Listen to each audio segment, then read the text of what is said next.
Good evening, everyone. Welcome to our June 3rd school board meeting. We'll get things started. If you would please stand and join me in the Pledge of Allegiance. I pledge allegiance to the flag of the United States of America and to the republic for which it stands, one nation, under God, indivisible, with liberty and justice for all.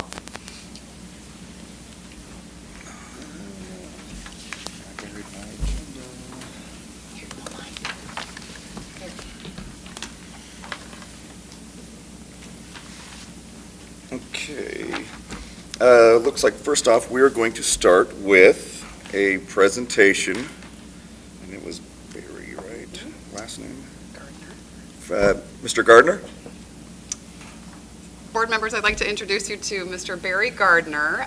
Barry is the Director of School Services with Policy Analytics.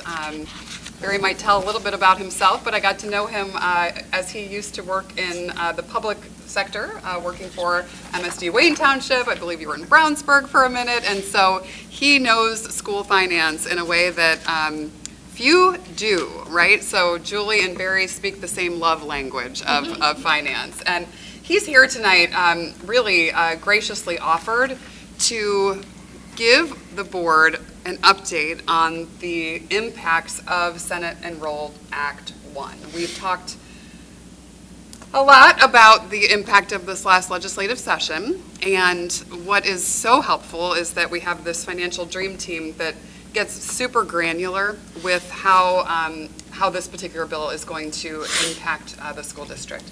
I will couch this by saying, or preface this by saying, that the news tonight is hard to hear, right? There will be some pretty difficult things to swallow, but ever encouraging. We are knowing today the impact so that we can then prepare for tomorrow. So as we get this information, as it is distilled, as we are even understanding it as of later last evening, then we can create a plan and we can be sort of proactive in our response. And that's what we wanted to do tonight. So with that, I'll hand it over to Barry and know that he is one that I would imagine was willing to accept questions as we go along and, just kind of as informal as we can be.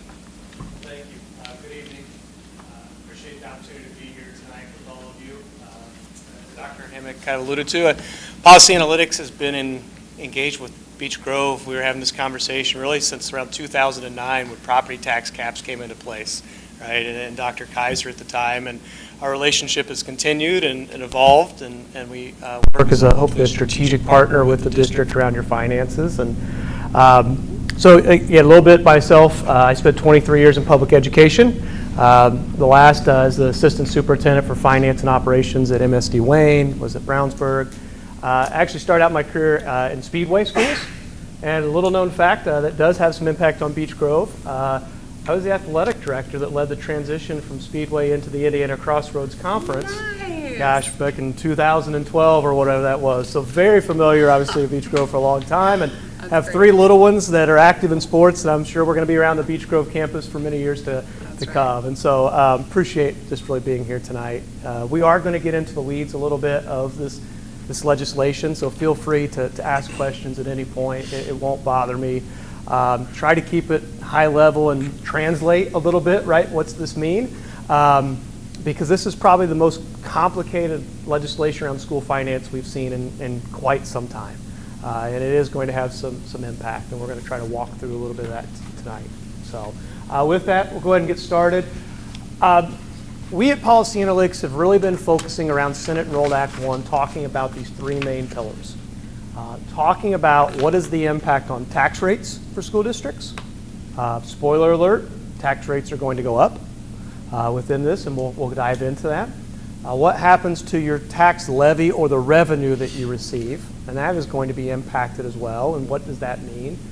And then finally, a little bit of a peek on what's this mean for the taxpayer, right, in terms of what we sometimes say is liability, or what they pay, right, what each of us pay as a homeowner. And kind of surrounded with this question of, did this do what was maybe intended by the legislation, which was create property tax relief for homeowners? Because that was really the impetus of this bill. What Governor Braun campaigned upon was creating property tax relief for homeowners. We're going to dive into that in just a little bit. and maybe help tell that story for Beech Grove residents.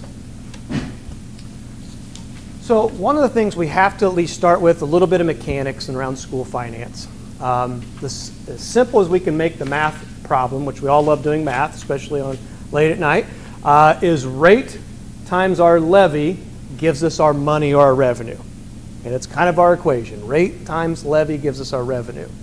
And oftentimes as our AV, our assessed value, goes up, like we've seen the last few years, that means we can often generate more dollars in that math equation, or we can lower our tax rate and still generate the same amount of dollars. We start to move into some new territory with this legislation because it's going to actually force assessed value down.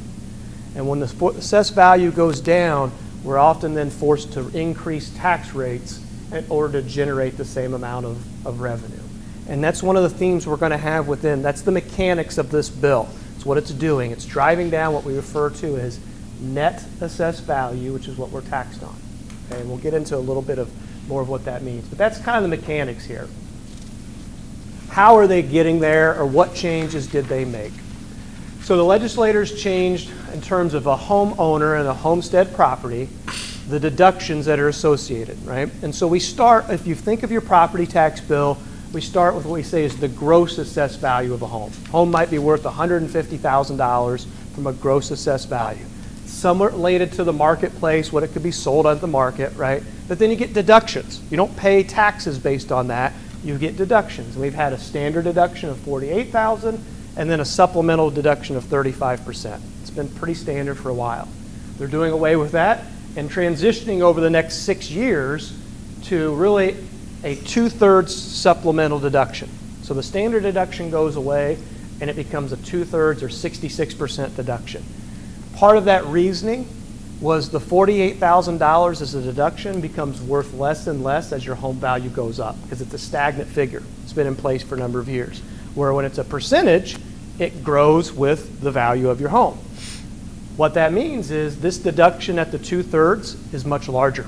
So again, if I start with that $150,000 gross assessed value, I'm driving down even further the net assessed value in which we tax at, right? We're going to get down into, we're taxing at $50,000 of that assessed value of the home. And that's going to have some impact on these areas that we're talking about. So that's one piece they did. The next slide outlines an additional piece that they look to do to create some additional relief for homeowners. And that is this homestead, this local property tax, this local credit. Okay? And it is 10% up to $300 of the liability of what you pay that you get an additional credit off. Okay? And it's what we say after the tax caps. Right? We're used to the tax caps here in Beech Grove like we are a lot of the urban districts in Marion County. So let's take that $150,000 home example, right? That homeowner can only pay 1% or $1,500 in total taxes regardless of what the rates are. It's the most they can bring to the table, right? With this addition, they are going to get $150 in additional credit and only pay $1,300 or $1,350 total in property tax revenue. That extra $150 is revenue that is lost by the local units, including the schools. And it's after the caps. So we already have the caps, right? Now we're giving that additional relief to homeowners, which has revenue impact on the district. So again, back to one of those three pillars, that levy or that revenue, this is going to have some impact there as well. They changed some additional pieces with we've always had some deductions for and credits for veterans, some disability situations, over 65. They've increased that a little bit, increased the income threshold that allows people to qualify. So there's some additional pieces there as well that all factor into this. Yeah, thank you. We're going to skip this. So I meant to pull this one out, Dr. Sure. Hammond, because it's more numbers than we want to deal with tonight. Sure. 2%. They also changed the deductions on what we know in the 2% property tax class. So homes are in the 1% cap. In the 2% cap, we have things like, the big one is typically agriculture, right? In an urban setting, though, it's typically more apartments, multifamily residential, and long-term care. And they've given them additional deductions, which they've not had in the past, that will drive down their net assessed value and what they are taxed on. So it's going to lower their tax liability, and you notice in both cases, it's phased in over the next 6 years. Okay, so this is something we're going to be adjusting to really over the next 6 years within that piece. So it's another impact on our AV situation. And the last and probably most complicated is what we know as the business personal property. Business personal property is the equipment inside of a business.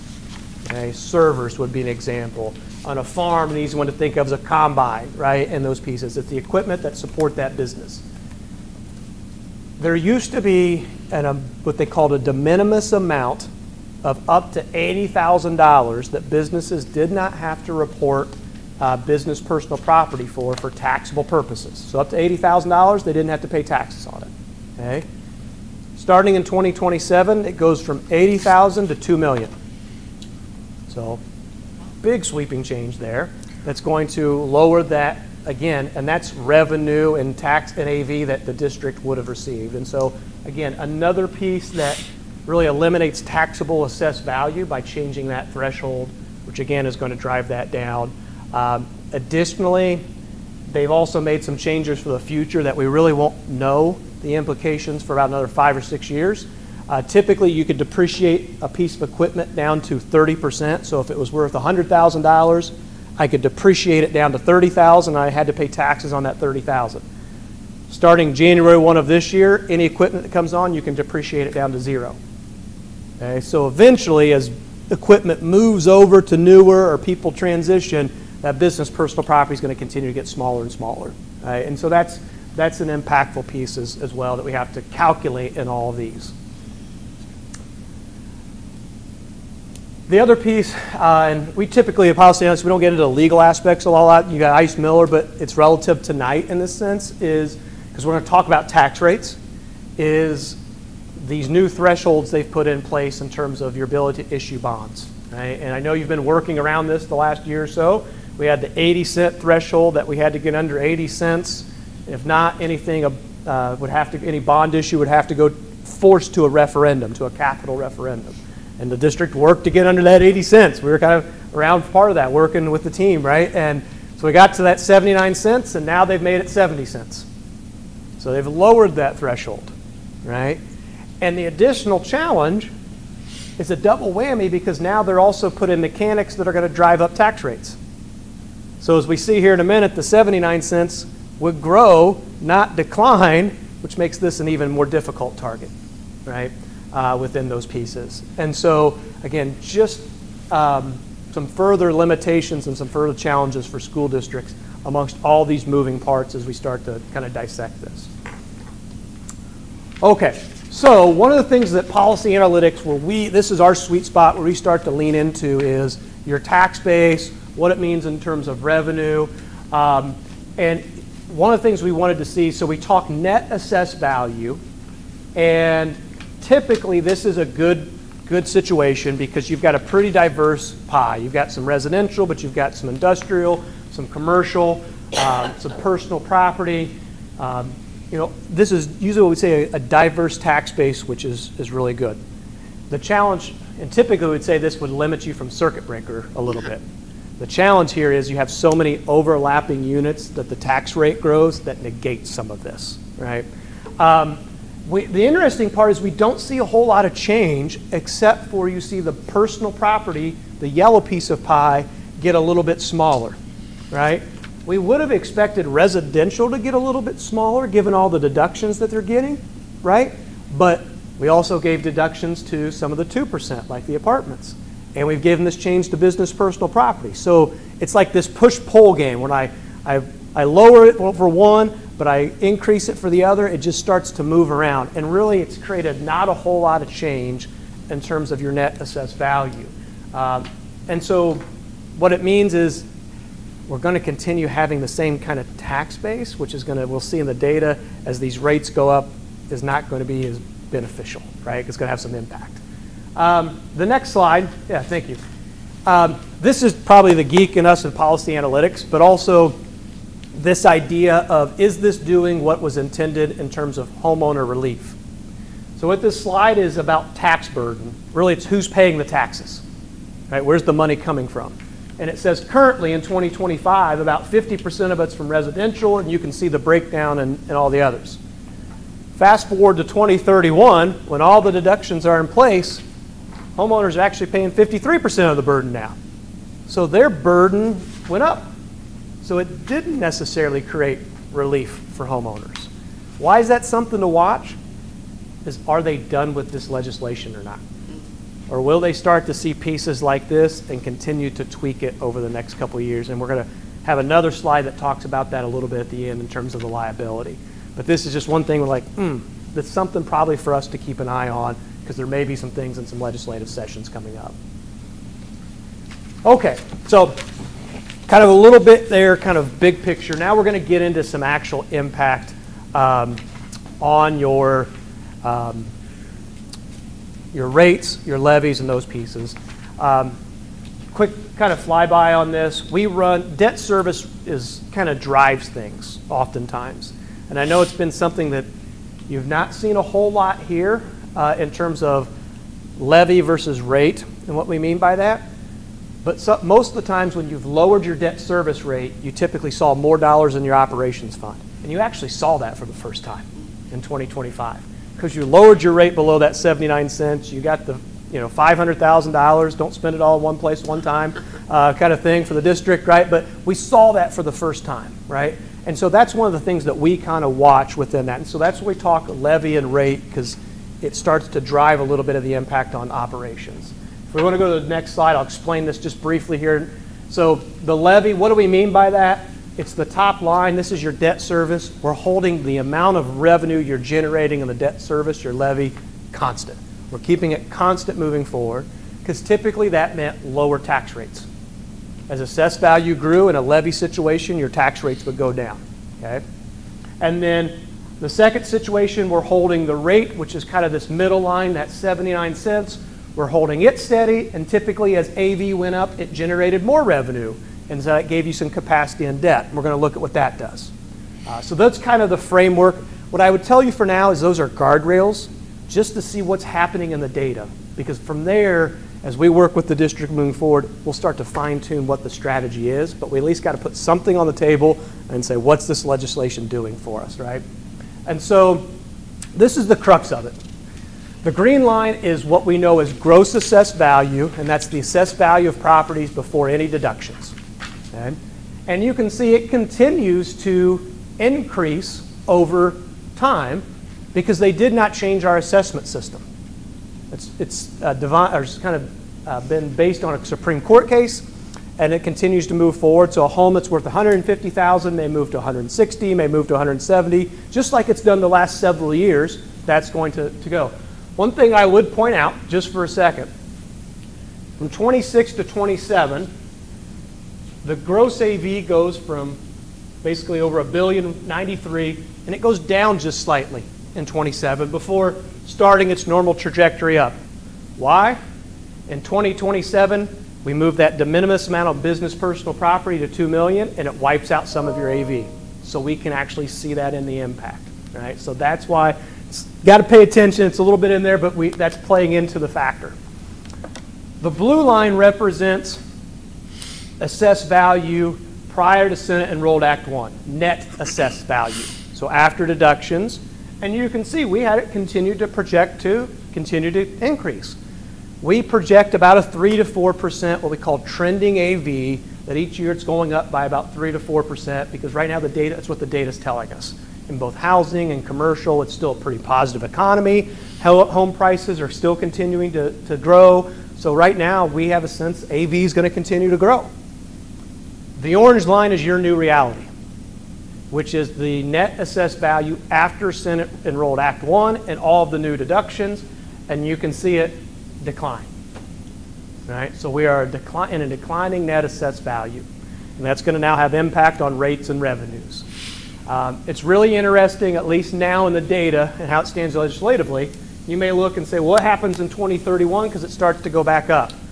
In 2031, all the deductions are fully in place. We kind of set a new floor and a normal, and then we kind of return back to what we're used to. where its gross assessed value grows, so will net assessed value.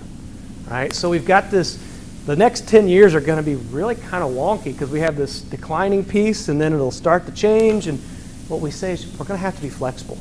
We're going to have to really continue to think and evolve over these next several years because of all these changes.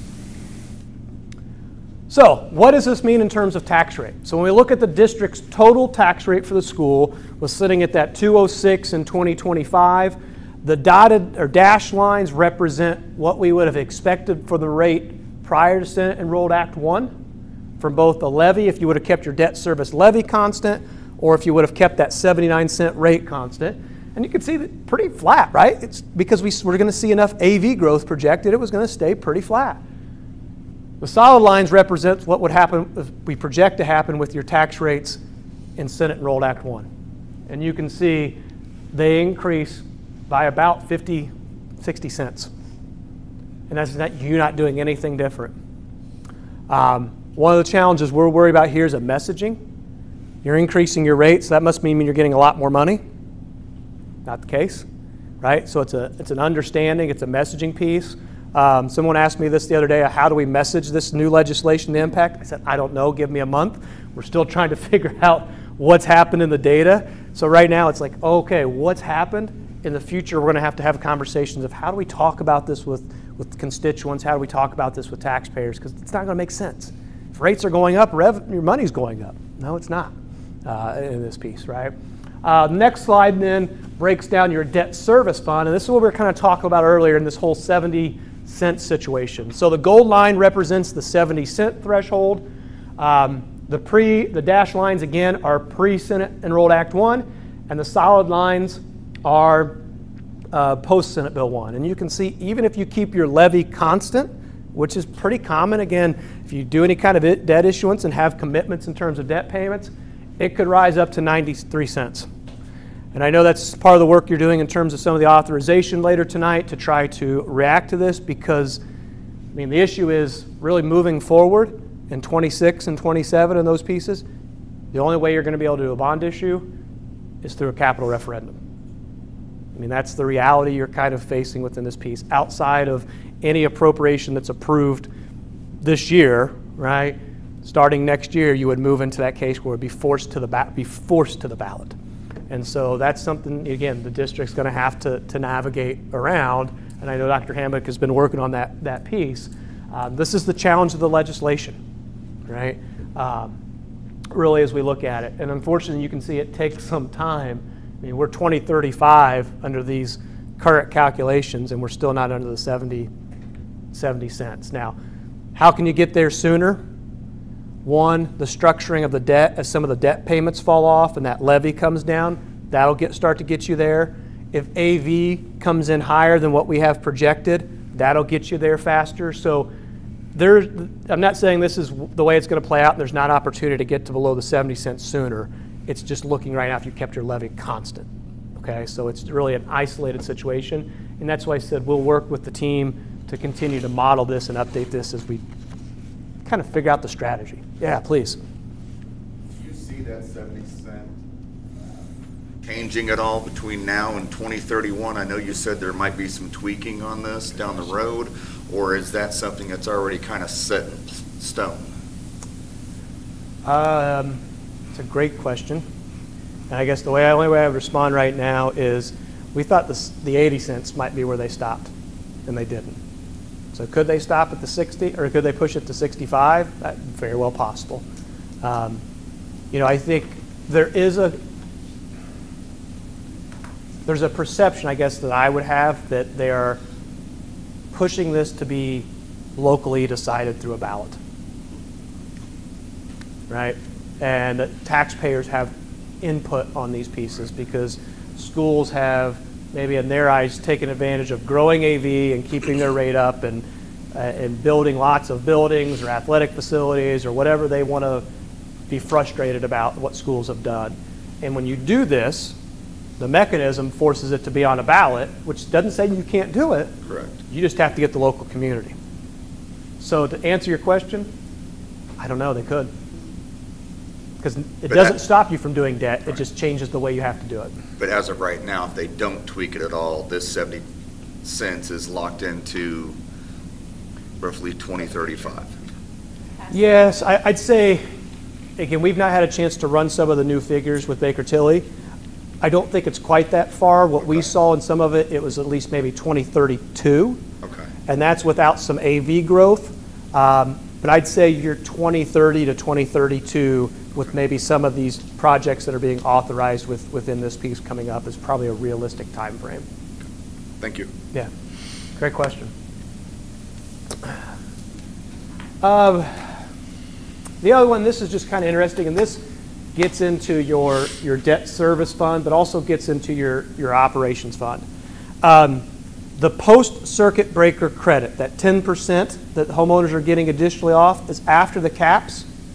And right now, what this represents is some of it is going to be revenue you don't collect in your operations fund, which is the blue, but some of it's going to be in the debt service fund, which is in the orange. So in some of your debt service levies. The issue here is I think they're going to change this. Because if you can't get enough dollars in your debt service fund, eventually you're going to have to use your rainy day or your operations, which is limited anyways, right? Or you're going to default. And the state of Indiana is not going to want you to default. It was set up this way in 2009 when they first put property tax caps into place, and they changed it. Why do I bring it up?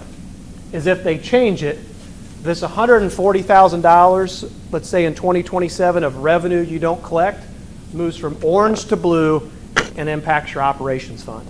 And we're going to talk a second about your operations fund declining. It makes it decline faster, or maybe has some more issues in terms of collections when we get down and start to bottom out, or even start to see some recovery.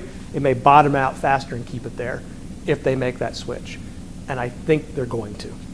Right? And so it's just something we're keeping an eye on that we'll continue to communicate with the district. This post-circuit breaker credit probably has the most impact on schools across the state because it's after the caps and it's revenue lost in that sense. So here's, unfortunately, I think some of the, Dr. Hammock alluded to some of the news, right? After getting to 79 cents and getting some dollars in the operations fund for the first time in I don't know how many years, in this piece of roughly $535,000. The left-hand side is kind of this, if you keep your levy constant, which is roughly, I'd say, the strategy we're looking at these next few years, right? Based on what I saw in the early pieces from Baker Tilly, it's going to be keeping that levy. So the rate we'll kind of ignore for now because we've kind of dialed in at least for, I think, time being the levy. The dotted line says, hey, here's where your revenue would have gone had they not passed Senate Enrolled Act 1. The solid line is what happens to your revenue in Senate Enrolled Act 1. And you can see in 2028, it declines back to zero, and then starts to slowly go back up to all of 185,000. And oh, by the way, I just told you that if we switch that orange to blue on the previous slide, we're going to take $140,000 each year out of this revenue. So for all intensive purposes, right, we're back to where we were before in the district, that it's probably the easiest way just to say, what's your operations fund revenue? Back to zero. It's just not going to be there, right? And we're going to have to think about, again, some of the ways I think the district's looking at the issuance with the debt and how to use that for some capital pieces, and then potentially the referendum when it comes to a renewal, which we're going to talk about here in a second, right? Because there's very few ways to adjust to this piece in school finance. There's not easy, you can't just go grab new money, right? There's nothing we can do in the operations fund to change this, is the bad news, I think, of the night, right, within that. So that's the impact on the operations fund with the net levy. The referendum, unfortunately, is not that much better of a news either, because at least, and this is a little bit current, and I apologize, Dr. Hammock, last year the current referendum. So we fully expire in 29. We would need 29, okay. Yeah, but we. Okay. Yes. Thinking like. So at least as we currently stand, right? I think this is where some of this discussion is going to have to evolve, right? 52 cents because net assessed value is going down. Remember that rate times AV gets me revenue. Well, as AV goes down, I get less revenue. So the referendum is going to generate fewer dollars at the same rate in the future. And that's what this is projecting. It's showing the 52 cents, and that by 2031, that 52 cents would only generate 3.2 million instead of maybe a projected 4.4. And even though your revenue is going down, we all know that that doesn't mean that expenses aren't going to continue to climb over that time, right? And so when you add this and you think about this in with the loss in the operations fund, we're talking about the loss of several $100,000 over the next several years. And again, kind of back to this square one, except before, typically you had a referendum that was at least growing a little bit in revenue each year because it grew as the assessed value grew. And now we've got a referendum that's declining. And so I think what a lot of districts, and I won't speak to you, but I'll say here's what we're having conversations with school districts. We're working with 4 school districts that are currently looking, they got grandfathered in, they're running a referendum this fall of 25, and we're working with a number that are running in 26. I think there's going to be a huge amount of districts that run in 26 because you have districts that were scheduled to run in 26. You have districts that were set to run in 27, but they can't anymore because of the new legislation, so they have to run in 26. And we have districts that are in 28. I've been on 2 calls this week with districts who are planning to run in 28. They're probably going to run it in 26 because they had a May 28, and now they'd have to have a November 28, and that's just risky in terms of the ongoing funding, right? So a lot of people, I think, are pulling towards a 26 referendum. Okay? The challenge in that still is what we have to determine, and what we know is 52 cents is not going to get you the same amount of dollars that it would have. 52 cents, I should say.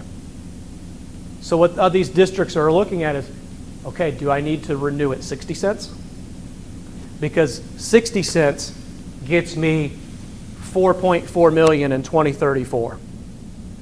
Now, 60 cents gets me a lot more money than what I need in 26, maybe in 27, but we're having to run that calculation based on the lowest year of the revenue it generates. Okay, that makes sense? That's a lot in that piece. Because it doesn't matter the rate you choose, 52, 53, 54, any of those. Each year, it's going to follow a similar path where the revenue is going to slightly decline, more than likely, based on assessed value, right?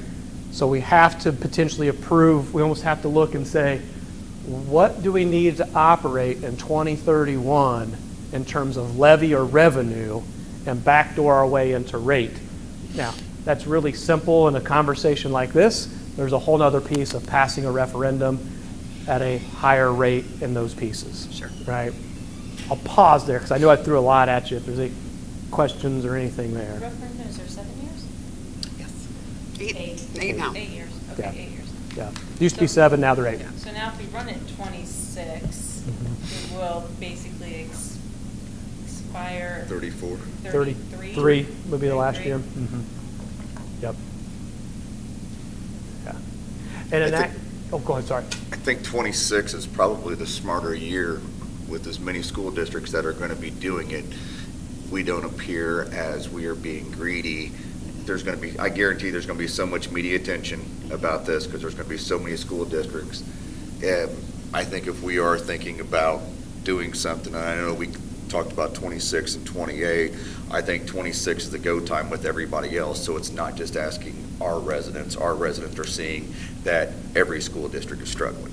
Yeah. I will tell you, I've had more conversations. I think we work with about 70 districts across the state, and we're just getting out into these and doing a lot of these kind of conversations. Where we walked in the door, and referendum was something that community would never consider referendum. By the time we got done with the meeting and we went through data like this, guess we're going to have to talk about a referendum. And so more districts that even aren't on that list we talked about renewing, new referendums, I think, are going to start to pop up. We've had 3 or 4 conversations in the last 2 weeks about new referendums because districts are facing similar situations with declining revenue. And it kind of becomes this idea, right, of here's what our district looks like with the referendum, here's what it looks like without.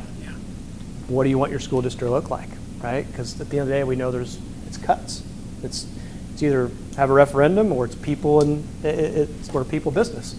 And I hate to be blunt, but that's the reality right within this thing a lot of districts are starting to face, is there's just no easy way around it when it comes to this funding. Right? Yeah, please. So your numbers on gross assessed value, is that assuming just historical rate? I think you had an earlier chart that showed this is how it's been growing over time. And so we kind of just assume it's continuing to grow. No, it is, it's a great question. Is there volatility is what I'm wondering, like. Correct. It is based on current data and what we're seeing projecting kind of moving forward. So do we take a look a little bit historic? Yes, but it's not just taking the historic AV and rolling it forward, especially because the last few years have been anomalies in terms of AV growth. We've seen larger than AV growth than we've seen on last 15 years. The state typically grew by about 2 to 3%. In the last 3 years, it's been in the double digits in a lot of places. The way our assessed value system works is sales, home sales and sales data and economic activity that took place in 2024 calendar year gets assessed in 25 and will be a part of your 26 budget. So we already know what happened in 24. So we can start to peek around the corner when we're looking at 26 and have a pretty good sense. We kind of have a sense right now, we're 5 months into 2025, and we're not seeing any economic, the tariffs have obviously been out there, but that's not changed a whole lot in terms of things that would impact assessed value, at least at this point, right? And so 2025 is still looking pretty steady. They pulled back on some of the recession thoughts a little bit, and so that all factors in to that projection moving forward. So no, it's not just taking simply the previous and rolling it forward. It's really looking at how we continue looking at data, and we're constantly evaluating that. And we're hearing murmurs that 2026 AV could be fairly strong again this year, stronger than what we have in here.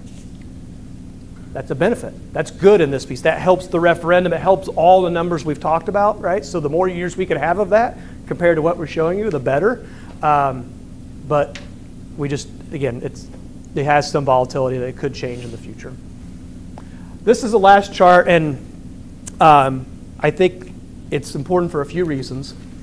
So this is looking at the taxpayer impact or the liability and what a homeowner would pay within this piece. And here in Beech Grove, like a lot of the MSDs and urban speedways, kind of similar, all your homesteads are at the cap.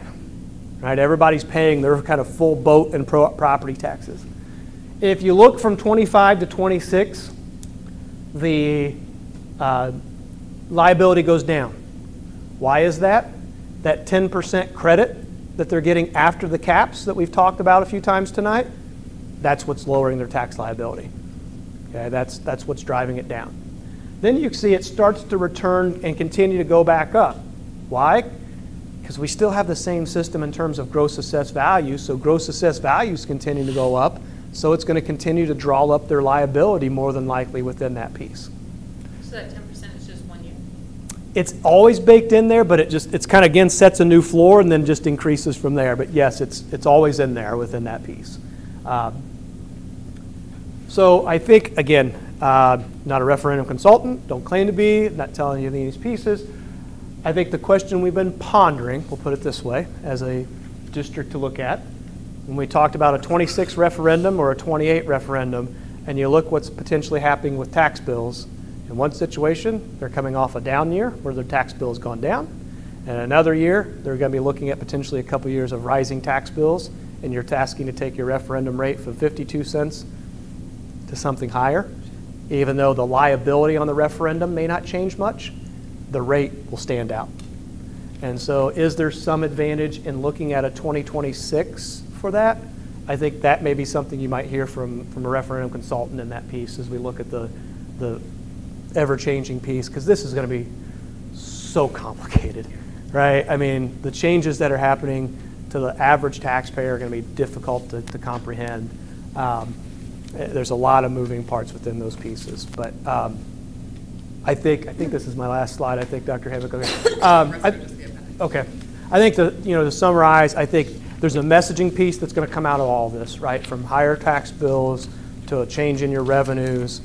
I think the district's going to have to have some conversation, and we're happy to be a part of this. As I said, we're working with multiple districts in terms of referendums and running some different scenarios. We're able to run the taxpayer impact on homeowners and help dial that in based on those rates and those pieces. I think what I'm hearing and talking with other districts is they're having those referendum conversations sooner because of these pieces, and I think you're as much of that front of the line because you have an operations fund that's getting decimated and flatlined again, on top of lower operating referendum, right? And so it's creating some new challenges that's going to require us to think and look a little different at that data, and everybody's facing it. It's going to be a challenging, I think, couple of years as we adjust. But hopefully with some of this data, we can make some of those informed decisions and at least know what we're walking into and how to maybe try to message around that piece. So it's kind of what I had. I'm more than happy to answer any questions. I'm glad I could be the bearer of such wonderful news this evening and just brighten your evening with all of this. But no, seriously, more than happy to take any questions. Barry, when you were a teacher, what did you teach? I started out as a 4th grade teacher for 2 years, and I taught 6th grade for 6 years. When you are a great teacher. Oh. You take very complex content and you distill it in a way that is easily understood. So Thank you. 6th grade teacher to 6th grade teacher. I like knew it. We were, of I the like same it. world. So Yes. thank you. This was fantastic. The great thing about Barry is that this is not just a one stop, right? So he is part of our financial team. Barry and his team do the extra check on our cash flow, help build that out in partnership with Julie on a monthly basis. So they are the ones who are forecasting whether or not we are on track, under or over. So their analysis and expertise is an ongoing support, and I just feel very comforted by that since they are truly the best in the business. So thank you. You're welcome. And that's one piece, we've kind of told Julie and Dr. Hammock this next coming month, we're going to start to take this data and put it into that cash flow we've been doing because we've had different assumptions in that cash flow that are kind of pre-Senate Enrolled Act 1. So we're going to be able to pull that in and help the district see what's that mean on the cash flow and the future finances within that to again, kind of help understand that to that level and figure out how we start to move forward. So, That's great. yeah.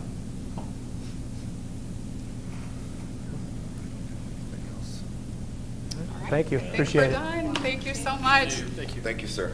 I told Barry that we would not be at all, we would not be offended should he leave right now. So please, thank you so much for being here tonight. Thank you. We really do appreciate it. I think we're going to do a swap over from our presentation here up on the screen. And Mrs. Reeves is going to be presenting to us all about our Exceptional Learner Program, which Tim, yes, you will, absolutely. And she does that on a daily basis anyway. There we go, I'm off now, so you can drive. It is not about Bono, but Darn it, that would actually be great, but you're better. You're better than Bono, Amy. I'm a close second. Yes. Hold on, we're getting loaded. You're fine.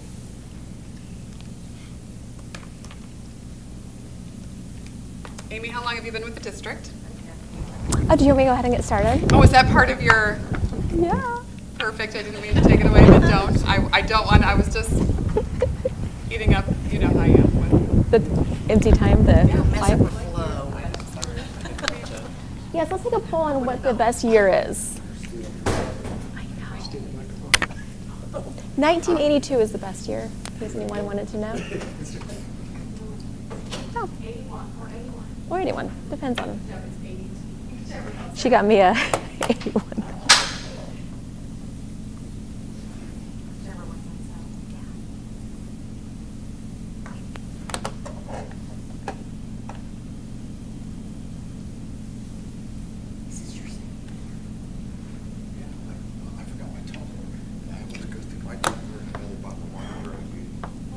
Oh, this is kind of fun.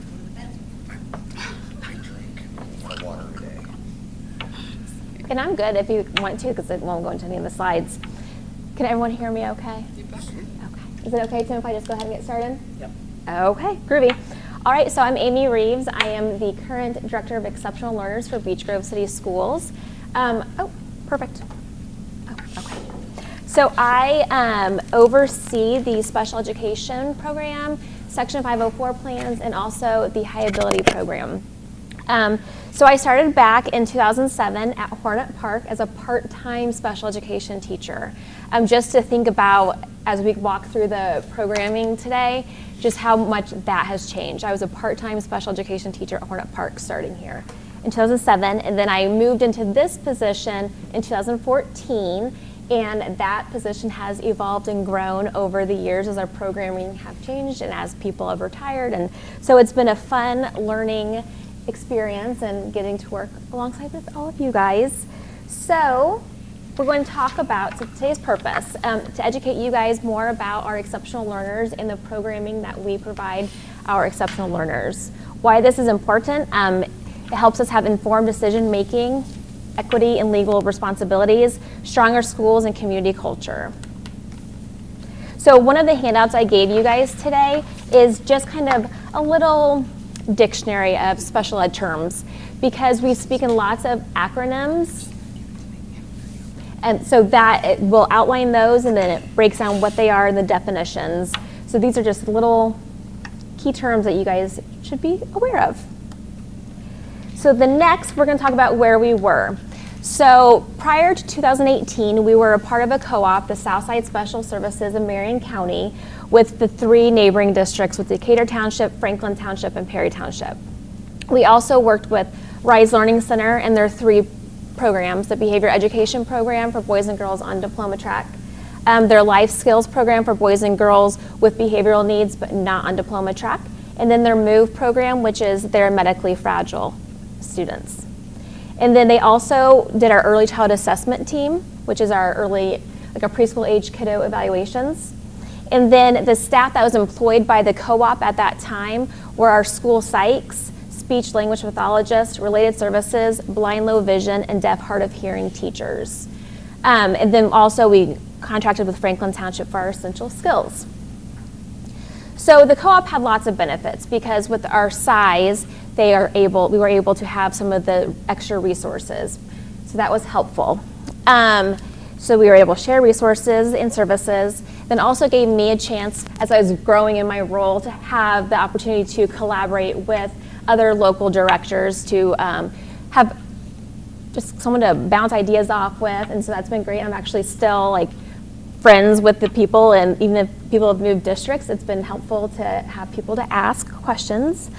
However, there are also challenges that came along with a co-op. The limited control over staffing and then the financial piece. At times it might have felt like them versus us because they were contracted through Southside Services, but they're in our buildings. So that could be challenging at times. So then this is about where we are now. Sorry, it's wobbly. The visual on the right is, and I will email this to you guys, I should have printed it, so I apologize. The arrow on the right is our continuum of services, that least restrictive environment. Our responsibility is to provide the most appropriate services in the most appropriate least restrictive environment. The top part, that green part, that means you are in the general education classroom as much as possible with the appropriate services. And then as you go down, it's more restrictive, meaning you might be getting pull-out services in the special education classroom. You may be spending time in the essential skills classroom for a majority of your day. And then it goes, and then this would be like the Rise Learning Center, Indiana School for the Deaf, the blind school. So that just gets more and more restrictive. Some of the programming changes, as I said, in 2018, we decentralized from Rise Learning Center. Not Rise Learning Center, sorry, at the co-op. We are still very much with Rise Learning Center. We started our essential skills in 2021 at Hornet Park. And it's exciting because we have been able to have the essential skills now at every building. So we have all of our Hornets in their home schools, with a few at Franklin Township High School that started there and wanted to wrap up their high school career there. So we did do that, let them. But bringing back our students to their home school has built our community within our school environment.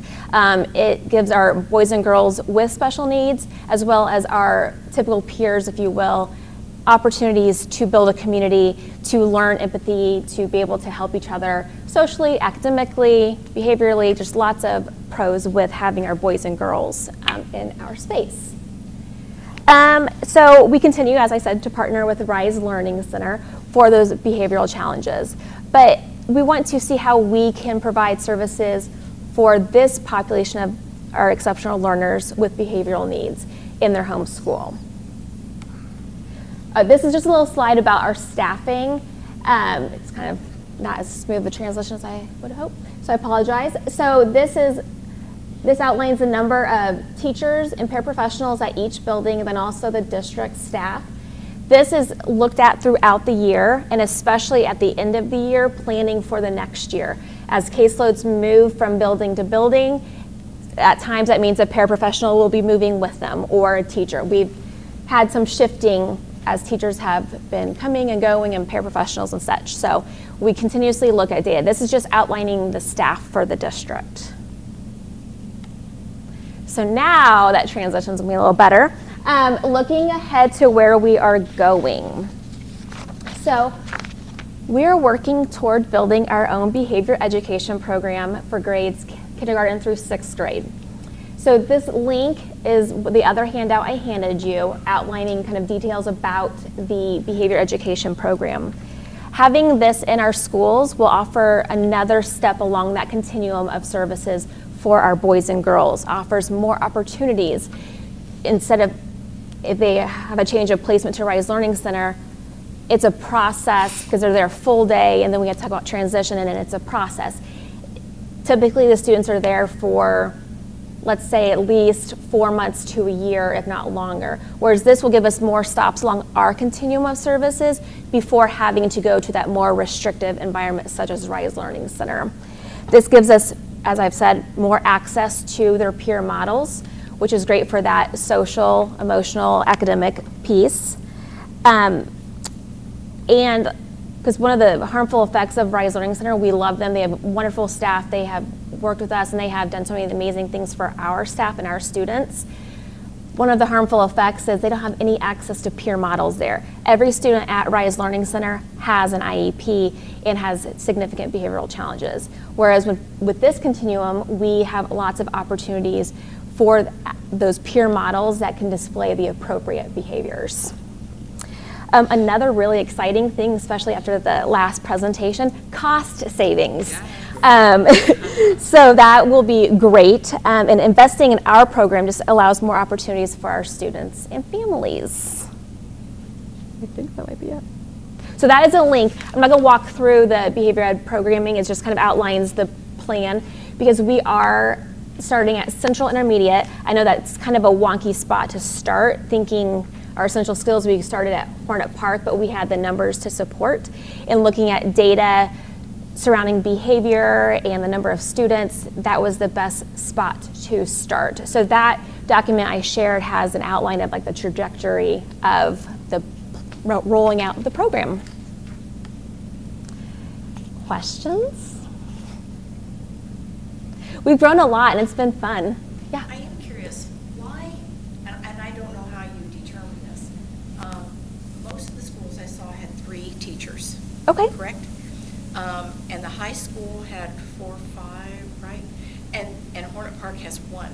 Can you tell me why there's only 1 there, when I would assume that a lot of the kids that are at Hornet Park probably need a lot of more personal attention, and the other 3 or 4, my question, I guess, is there so many students to teacher ratio? Is that how it works? Yeah, so there's not like a preschool, you have to have a number of students to number of adults ratio. We don't have that cap in Indiana. Okay. However, what we are looking at, we have fewer students identified, like in kindergarten. We have some of the kiddos moving up from preschool that have IEPs and some students that may move in, but a lot of times the boys and girls aren't identified. At South Grove Elementary, I'd say that is our biggest number of initial evaluations that we get. So we do look at the staffing. So the caseload is lower at Hornet Park to start this year. However, they have Oh, 2 starting this year. paraprofessionals, and then also the Essential Skills has a para. So looking at staffing, so sometimes we might not get another teacher because we wouldn't have enough students. Like, for example, South Grove has a teacher of record per grade level. Hornet Park, we wouldn't have enough to warrant the additional funding of a teacher for kindergarten and first. However, we're able to meet minutes and needs with the support of the paraprofessionals. So with some of the kids needing more attention, would it be better to have an additional paraprofessional at Hornet Park or even at Central to help all of these other teachers? Yeah, so Central, we will be adding, so this has changed, and I apologize since because I was originally supposed to present in May, but my grandma passed away, sorry. And so that, I didn't change it. So Central will be 2 teachers, so 1 for 5th, 1 for 6th, a behavior ed teacher, Okay. and then the essential skills teacher. There will be a paraprofessional for 5th grade, a paraprofessional for 6th grade, a paraprofessional for the behavior program, and then the paraprofessional for the essential skills. So that does look different. But But- you don't see any more getting added to Hornet Park? No, and Rob and I, we talk often, we look at numbers. Okay. So I definitely understand what you're saying, because I taught at Hornet Park. The K-1 world is, Yeah. it's a lot. It's a you- lot. Yeah, Yeah. and a whole Yeah. building of those sweet little things. Yes. They are, I love them. So I definitely, we watch the numbers, the caseload, and definitely talk about staff and adding staff. I was just curious. I didn't know if it was like Yeah, and teacher actually- to student or, Yeah. you know. So, and actually, Mr. Adamson and I, we met and we were able to look at some of the other staff and kind of preschool piece and like how we can support kind of the whole building Gotcha. to make sure, because our essential skills numbers, we are starting higher. So there will be an essential skills teacher and at least 2 paras in there. So there is some shifting of scheduling. So Okay. we definitely work closely, because that kindergarten, first grade, especially since not a lot of the students are identified right when they walk in. Oh, that does make Yeah, a difference. so they go through the intervention process, because we also, as a district, we're working on our percentage of special education students, because we are higher. So we are working on truly strengthening that Tier 1 instruction, as well as the intervention process to not over-identify. I'm just curious. No, that's good. And I'm happy I need to update this. When I share this out to you guys electronically, I will update, and I'm happy to share numbers if you would like that too. Thank you. Yeah, that's a good question. Because I see what you're seeing. It's hard to, yeah. Yeah. Any other questions? I guess I'm just curious, so you said that we went from the co-op to kind of bringing more of our own program in-house, and then we're expanding upon that by building a behavior education program. And you said that's cheaper than what the current state is, or you're going to be saving money. Yeah. Is all this a cost savings, or is there like a funding source that allows us to do this? Yeah, so that's a great question. So we aren't adding any new staff, surprisingly. We had a teacher at the high school leave. So one of the 3 special education teachers from Central is moving to fill that position. So then that open position is then moved to the behavior ed program. So that is like the shifting of that. And it will be a cost savings. Am I allowed to say how much a student is? Okay. Okay. Because it costs for an annual fee of a student to go to RISE, I believe it's $38,700 or around 40. So it's a lot of money. So we're going to be able to bring back, that sounds horrible, we're going to have 2 students return to their home school, as well as provide more support for 4 students that are kind of on their radar due to significant needs. So we're going to be able to definitely fund this program. And with looking at the numbers of the caseloads and shifting, that really helped drive that home. Exceptional learner funding is quite complicated. It is, without question, woefully underfunded. We receive federal and state dollars specifically for exceptional learners. The Part B grant is the federal side of the house, helps to support a portion of preschool. helps to support a portion of our exceptional learner programming. From the state side, we receive a dollar amount per area of eligibility. So there is a dollar amount of reimbursement for a student with a specific learning disability. There's a dollar amount for a student who has a full-time emotional disability. Those are different. So there's sort of 3 different layers of reimbursement that you receive per student. So a student with special needs who might present with a full-time emotional disability, we receive their tuition support, so what every typical student would receive, plus the dollar amount that their area of eligibility would determine.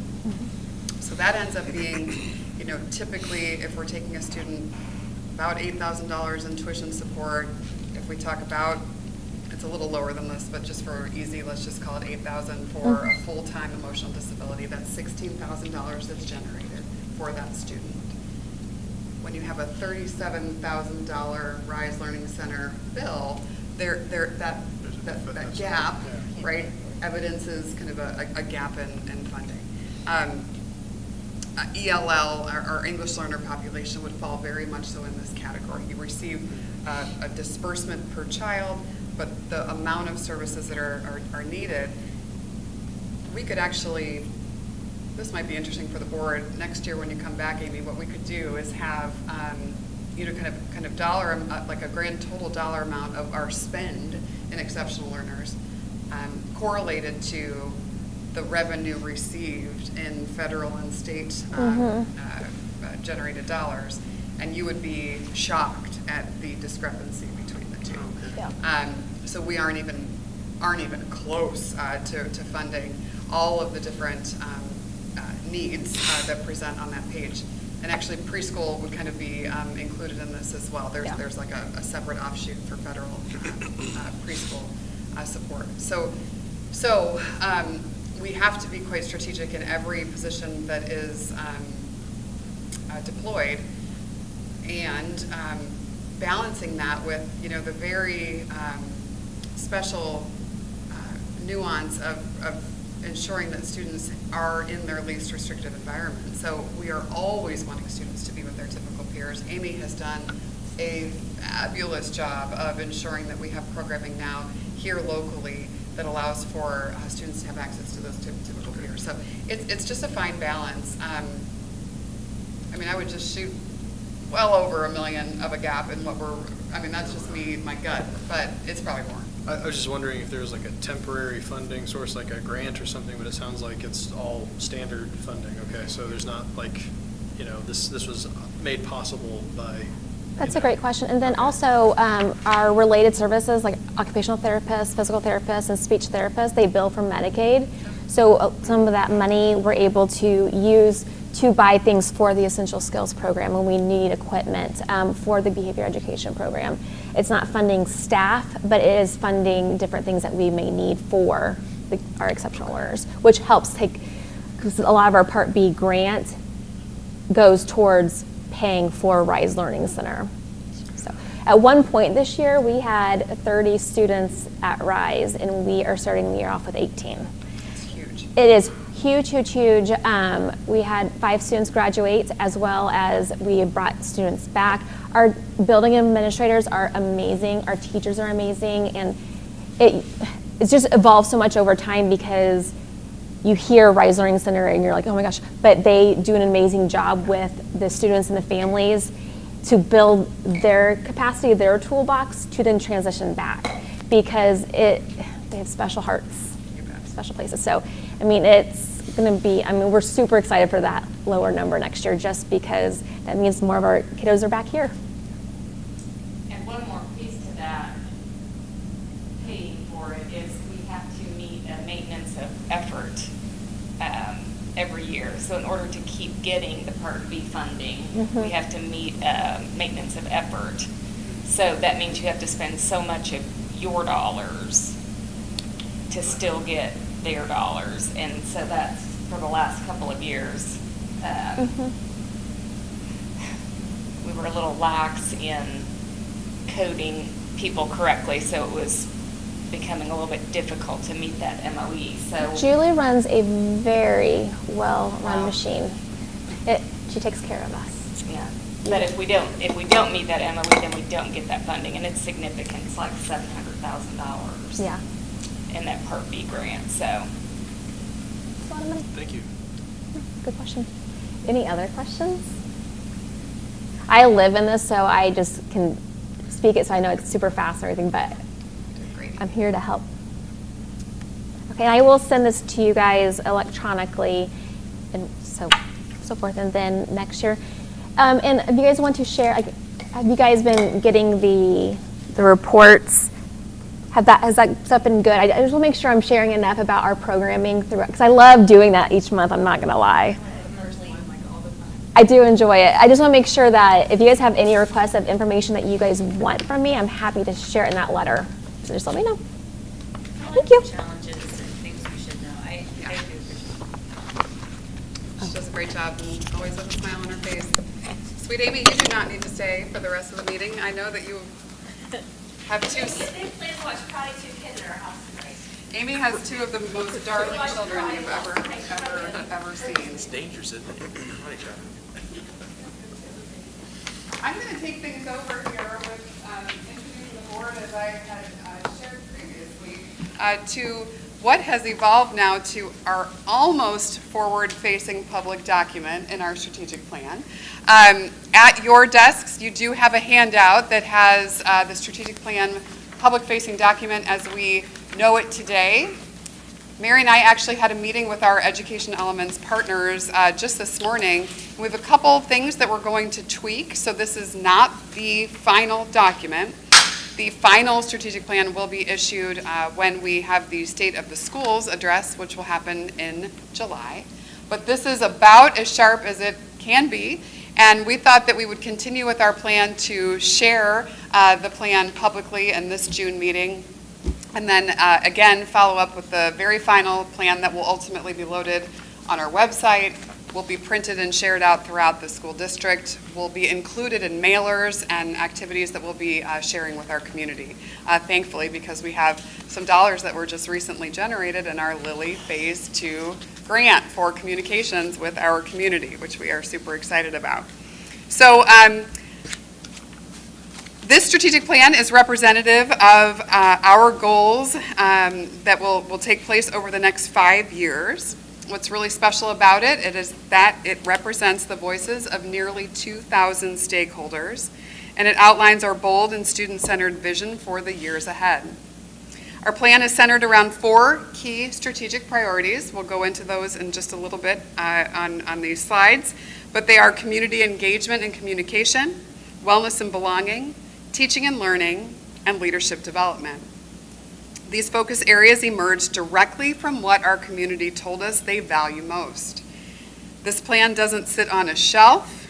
It will drive every decision that we make to ensure students, staff, and families feel connected, supported, and prepared. I'm moving on to page 2, which is actually a letter that I drafted to our Hornet family, meaning our entire Hornet community. Here, I'm just expressing our gratitude for the commitment and time of every stakeholder who helped shape this plan. We engage teachers, leaders, students, parents, and community members alike. Together with this plan, we aren't just envisioning a better future, we're building it. The welcome letter from me reviews the process for generating this plan and outlines our outcomes-based commitment to our students and the broader Beech Grove community. On the next page that starts off with 5 schools, 1 family, here you'll see that at the heart of the work is our vision that Beech Grove City Schools is a place where all students believe that education is the way to change the world. And our mission reinforces this by focusing on 3 actions: delivering highly engaging instruction, designing individualized access, and developing student ownership in their learning. These are the promises that we make to every Hornet. Our values, which you've come to know as belonging, community, respect, growth, and learning, these core values guide our culture. We've also included belief statements like Learners thrive when we love them first, and learning is personal, meaningful, and enjoyable. These are more than just slogans, though. These are truly touchstones that we come back to daily. On the next page, you'll see our process by the numbers. And it does indicate that we had 1,962 survey participants. 8 separate focus groups were conducted with 91 constituents participating. And those focus groups, we witnessed strong engagement from students, staff, parents, board members, thank you very much, and community leaders. And the result, we believe, is a deeply authentic plan rooted in real voices. The next page evidences our first strategic goal area, and that is community engagement and communication. For each goal area, we have measurable outcomes that are identified, as well as the specific ways in which goal area will be realized. Our first goal is to build stronger connections via community engagement and communication. We will prioritize streamlining communication systems, building relationships with the community, and creating spaces for engagement. Our efforts will center on improving accessibility to information, ensuring transparency, and promoting active collaboration among students, families, staff, and the broader Beech Grove City Schools community. We will strive to build stronger connections and shared understanding of what is occurring across the district. The next page is our strategic goal area 2, which is wellness and belonging. In this goal, we will focus on fostering a culture of wellness and belonging for all members of the Beech Grove City School community, students, staff, and families. This includes strengthening physical and mental health supports, building meaningful relationships, and ensuring that every individual feels safe, connected, and respected. Our efforts will emphasize the importance of positive school climates, strong adult-student relationships, and environments where each person is respected and encouraged to grow, to contribute, and to succeed. Goal area number 3 is teaching and learning. Our teaching and learning goal commits to fostering a rigorous and student-centered approach to curriculum and instruction that students will be able to own and apply in a real-world setting or non-school setting. Instruction will align with evidence-based strategies and will be personalized to meet varied student needs. We will emphasize fostering critical thinking, problem-solving, creativity, and mastery, while ensuring that pre-K through 12 vertical alignment through specifically tailored resources, trainings, and collaborative opportunities for teachers. And our 4th strategic goal is under the umbrella of leadership and development. What we know is that strong leaders create strong schools. The leadership and development goal focuses on investing in every level of leadership, from classroom teachers to administrators, so that we build a pipeline of empowered, capable professionals who support student success. In this goal, we will focus on fostering a culture of wellness and belonging for all members of the Beech Grove City Schools community, students, staff, and families. This includes strengthening physical and mental health supports, building meaningful relationships, and ensuring that every individual feels safe, connected, and respected. We had a little misalignment there. Our efforts will emphasize the importance of positive school climates, strong adult-student relationships, and environments where each person is respected and encouraged to grow, contribute, and succeed.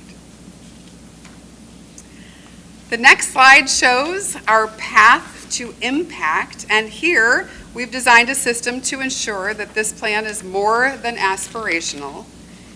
We intend to measure our progress in 3 key ways. First, under fidelity. Are we actually implementing what we said we would? Effectiveness, are we seeing the right short-term outcomes? And impact, are we creating long-lasting positive change? Updates will be shared regularly with the board and our community to ensure transparency and accountability. And last but not least, on our steering team acknowledgement, I just want to recognize the incredible steering team who helped bring this plan to life. This was a collective effort and truly reflects a partnership between staff, students, families, and our board member, Tara Wolf, as well as other community leaders. Their insight and dedication have been instrumental in shaping this roadmap. This strategic plan represents not just where we're headed, but who we are as a district. It's bold, community-driven, and student-centered. Our next steps include a planning day this summer with the identified leader of each strategic goal area. Committees have already been identified to execute the plan throughout school year 25-26. We are really proud of this work and even more excited about what's to come. We really thank our board for your continued support of it. I know the board has been working with this content for several months now, so all of this is not necessarily new to you, but the design and the sort of wonderful photos that have been included, we really do believe represent the heart of who we are as an organization, and hope that you feel the same. The board has any feedback on what you're seeing, if there's anything at all. We do still have time to make edits. We have one final turn of edit in the document. So we have until Friday to get those last edits in. So if there's anything that you would like to see changed or is different, just let me know. And we'll get to work on getting this thing published and executed. Can I answer any questions for you now? All right then. Get to the business portion of the meeting. First. So moving right along, Mr. Garman, Personnel and Operations. I listed the current job openings that we have. Those should be really current as of today. Working on getting some of those filled. I know we're making progress on several of those. Success story, we do have an accepted offer for our JROTC opening. Just to update the board, Sergeant Major Jason Thornberry, who's been the assistant, will be transitioning to the lead role, and then we have made an offer and it was accepted to fill his position currently. So we are in the process. I filed a lot of paperwork today. It's just a very lengthy and difficult process to get someone onboarded in our JROTC position. So hopefully we will have somebody in place and they'll have everything approved through the military by the start of the school year. Just a challenge, you know, as we enter the month of June, we do have some teaching openings, as you see there. You know, filling those positions with highly qualified candidates continues to be a challenge because of the shortage of teachers, and you know, hopefully we won't have any late resignations that will create any problems for us. But as of right now, I feel like we're looking pretty good, and our number of new teachers is, I think we have less than 10 right now, so that's really a positive. I think the first year I was here, we had almost 50. So we have significantly reduced our turnover, and I would attribute that to everybody in our organization, our principals and central office leadership, everybody. Transportation updates. Misty and I are working on a review of the transportation handbook, really a comprehensive review of that, and making sure that all of the practices that we have in place are in policy. That's for you guys to see. We'll ask for you to look at that and approve that in July with the other handbooks, which would be the classified handbook and the admin handbook, and then make that a yearly practice that you guys see that handbook and are able to approve it. So I appreciate Misty's help with that. New drivers and bus monitors, I mean, that's always a challenge. You see that that's perpetually listed as an opening for us. But the summer gives us a little opportunity to do a little recruiting and hopefully fill some of those voids that we have. School safety. I think I mentioned in a previous report that we made a real push to get more of our leadership trained as school safety specialists. So after this latest training that the state offered, we now have 9 school leaders that are certified by the state as school safety specialists. I think that's very positive. Also wanted just to mention that Lieutenant Rinks today and tomorrow has the active shooter training at the middle school. So I really appreciate his efforts to organize that and just to make sure that we are always prepared in case that would happen. We hope it obviously never does, but if we ever are presented with that we are prepared. A current challenge is just really as we onboard new staff. It's a lot less when we don't have as many to onboard, but just getting them trained initially with the ALICE protocol, that ALICE safety protocols that we have, and also the required state training that everybody has to complete each year. And Steph and Chad do a great job of monitoring that, and I appreciate that. So big thanks to both of them. Food service, summer lunch program started today. It will run through July 18th, and I put on there where it's going to be served on Chalice Park and Parkview Apartments. Also, we have some summer food service going on at South Grove, and I listed that. It's not as long because it runs congruent with the summer school program that we have. So that's a little bit more of a limited time. Current challenge, I don't know if it's really a challenge as much as just making sure that I want to make sure the board was informed in case you get some questions that the state discontinued the summer Sunbucks program, what used to be those EBT cards, where anybody that was eligible, and I listed there SNAP, TANF, income-based Medicaid, foster child, child of migrant workers, homeless, or if you qualified for free and reduced the lunch program, then you were given that summer EBT card. That's been going on for quite some time. That was discontinued this year. So it makes I think our summer feeding program that's free to anyone 18 and under even more important. So our families still have an ability to access that free lunch. But we've sent that message out a couple times now, and I would anticipate, though, that we'll still get some calls and you may get questions. So that was not our decision to end that program. That was just a funding decision by the state. And then finally, just facilities, grounds, maintenance. The transition, I think, is going very smoothly so far between SSC and HES with our custodial services. HES has really met and exceeded every expectation I've had so far. We're conducting interviews today. They are conducting more interviews tomorrow. I think almost all of this current staff are staying with us. And they have done a great job of making sure that they are taken care of financially, so we're just happy and pleased. I'm happy and pleased, at least, with the progress that we're making there, and what that transition looks like. Current challenge: just wanted you to be aware that we are working through some challenges with our fall musical production of Mary Poppins. There's some stunts that are required. If you've seen Mary Poppins, she comes in on a down and she flies away, and then I think there's a scene with Dick Van Dyke where they're on carousel horses. So anyway, I haven't seen it for a while, but we had to engage with a professional flying company, so some concerns from our liability carrier about some of the indemnification language, and just having to work through that, and whether we have to do a special event policy or we can work out some agreement with the company that is providing the professional flying services. But just to be aware that we're going to work through those, and I think we'll be okay with everything. That's it. Okay. Can I get a motion to approve the employment recommendations as listed? I'll motion. I'll second. Janice and April, all those in favor? Aye. Opposed? Dr. Hammock. Alrighty, so several actions tonight. First up, we are asking the board to approve the American Fidelity Master Employer Services Agreement. This would get started when we do our rollover in November.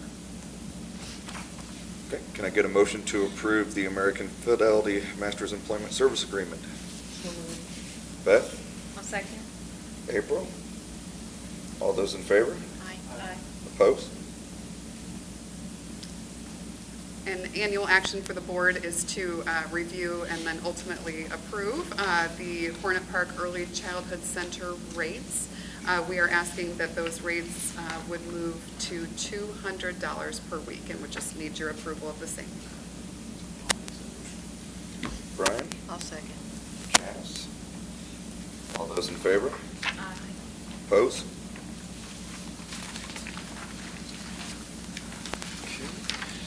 We thought that it would be a good practice for our school board. The board in the past has not done this, but we would like to start to annually have you all have access to and ultimately approve the handbook language for our student handbooks. Today, we're asking for your approval of the Hornet Park, South Grove, Central, and Beech Grove Middle School handbooks. Our high school handbook will be prepared for you at the July 2025 meeting. Can I get a motion to approve the 2025-2026 Hornet Park Elementary, South Grove Elementary, Central Eden Intermediate, and Beech Grove Middle School student handbooks? I'll make said motion. Brian? I'll second. I'll second. April? All those in favor? Aye. Opposed? Okay. And now me, right? Yeah.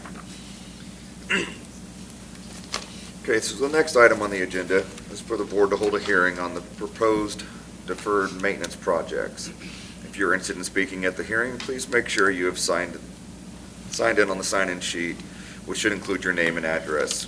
After a presentation by the administration, there'll be an opportunity for the public to make comments about the projects. At the hearing, we will ask each person to limit their comments to 3 minutes, and on the topic to be limited to the proposed projects under consideration.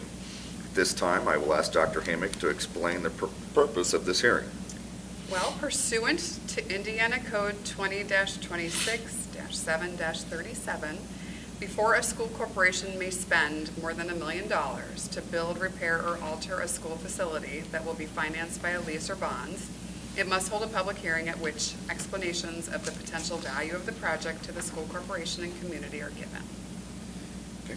We will now hear from Dr. Hammock about the process of determining and communicating the projects to the community and the need for the projects. Under Indiana law, whenever a school corporation proposes to construct or renovate a school building at a cost in excess of $1 million, it must first hold a public hearing. The proofs of publication of the notice of the hearing have been issued. The projects being proposed are rooted in a critical need to address deferred maintenance across several of our school facilities. Over the years, due to limited funding, certain building needs such as roofing, HVAC systems, plumbing, and other infrastructure have been delayed. The purpose of this project is to provide an improved educational environment for students. The process of determining these projects began with a comprehensive facilities assessment, followed by input from building leaders, maintenance staff, and district leadership. We prioritize projects that impact health, safety, efficiency, and long-term operational viability. We will now hear from Dr. Hammock about how the proposed projects meet the needs as just described. So the list of proposed projects include essential improvements across multiple buildings, all focused on addressing deferred maintenance and aging infrastructure. Key projects would include roof replacements at several school sites to prevent water infiltration and protect instructional spaces, HVAC system upgrades to ensure reliable heating and cooling, improve air quality, and enhance energy efficiency, plumbing and electrical updates to bring aging systems up to current standards and reduce the risk of system failure, and interior improvements in high-traffic student areas to support a clean, safe, and welcoming environment. These projects were prioritized based on urgency, long-term value, and alignment with our district's commitment to maintaining safe, effective learning environments. These projects are deferred in nature. We will now hear from Dr. Hammock, who has worked with our Baker Tilly municipal advisors about how the proposed projects will be financed, as well as information about the effect on the typical taxpayer. So at your seats, board members, you have this presentation that has outlined all of the implications of these dollars being issued. The estimated hard and soft costs of the project are $9,835,000, sorry, with estimated cost of issuance, including capitalized interest, less interest earnings, and interim lease rental of $1,285,000, resulting in total estimated project costs of $11,120,000. The estimated $11,120,000 would be funded with an anticipated gross impact on the debt service fund tax rate of 0.4366 per $100 of assessed valuation, based on an estimated $687,142,964 assessed valuation beginning in 2026. However, based upon current tax and assessed valuation assumptions, as existing obligations mature, the anticipated net increase to the debt service fund tax rate is expected to be 0 cents above the current rate. We will now open the public hearing. And remember, if you'd like to speak, please sign in, which is located to Ms. Alford. Ms. Alford, do we have anybody who would like to speak? Okay.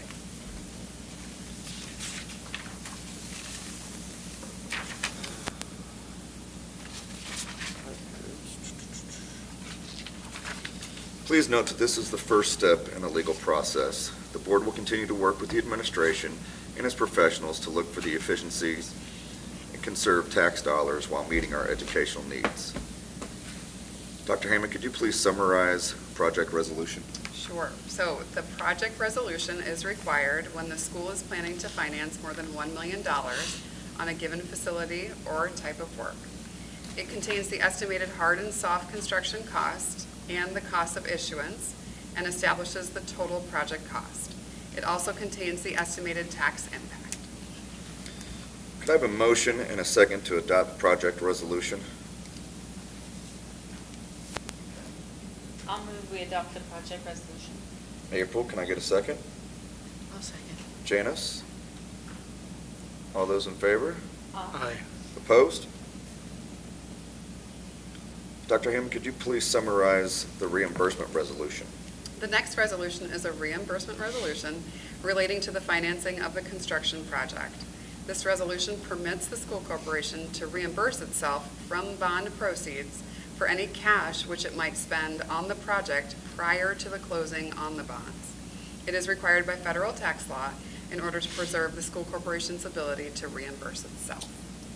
Can I have a motion and a second to adopt the reimbursement resolution?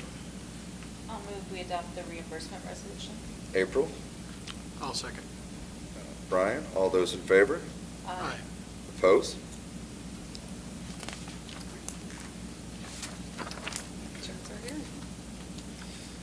Now we're on to minutes and claims. Can I get a motion to approve the minutes and claims from May of 2025? I'll move we approve the minutes and claims for May 25. April on both. Can I get a second? I'll second. Janice on both. All those in favor? Aye. Opposed? Okay. Let's go with donations and fundraisers together. Can I get a motion to approve the donations as well as the fundraisers? Make a motion. Janice on both. Can I get a second? I'll second. April on both. All those in favor? Aye. Opposed?